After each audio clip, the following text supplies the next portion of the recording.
le in the vine chibai bet ule ho in ni hianin mizo fishing shark t-shirt ha koi china hak chi kan release do na chu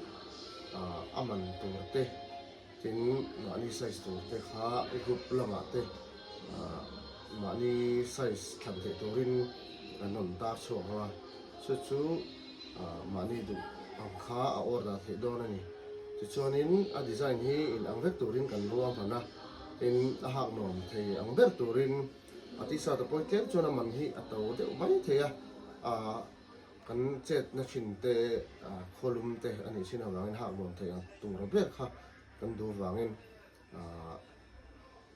min lei tu tur te po min lo hriat thiam na kan han dil ani chu chuanin ati sa ta hi kan ron tilang china nga lok takin kan lo endon ne he hi ni mizo angler ti to pani huap zau theng tur berin chuanin abana hian mizo angler ti thoka le lam ma om boka chuanin atnunga hian mizo fishing ke mani do ning kha om bokani hei hi mani du size kha order thetin heta hianin kandor logo mizo fishing ti kha om bokani hei hi adu chuanin order siam thek don nia hei mi ha ngei hian du dunga ka in thek don nia lo me